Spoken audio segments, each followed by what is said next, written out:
ना बनो, बल्कि जिते हुक्म आ जाए हुक्म की फरमा बरदारी करो। किसी को एवं गुस्ताख कहना, काफर कहना, बेअदब कहना, फतवे लगाने छोड़ दो। नबी पाक दी गुलामी करो। क्यों? हाथ नबी दे पढ़ाई जिन्हें नत अपनी,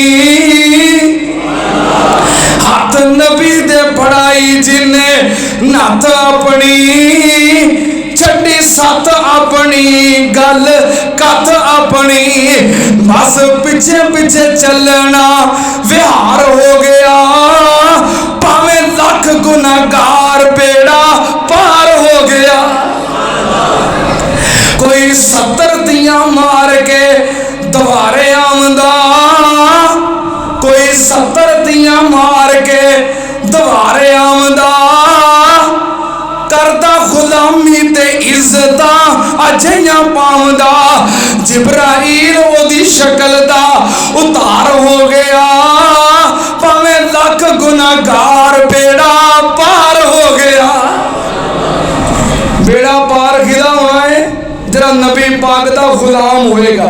इस वास्ते कोई भी अमल करन तो पहलो कुरान दी दलील, नबी पाक दे फरमान दी दलील और सहाबा दा अमल देखो।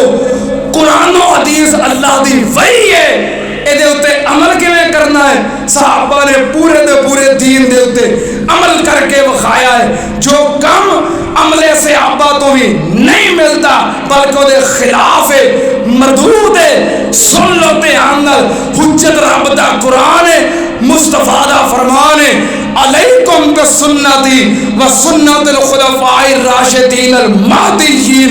या खुलफाए राशिदीन दा तरीका है दीन दे उत्ते अमल।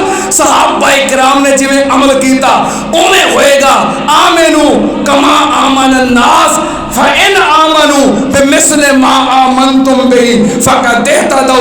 अल्लाह पाक सानू सहाबा इकराम दी तरह दीन इस्लाम दे उत्ते अमल करन दी तौफीक अता फरमाए। व आखिर दावाना अनिल हम्दुलिल्लाहि रब्बिल आलमीन।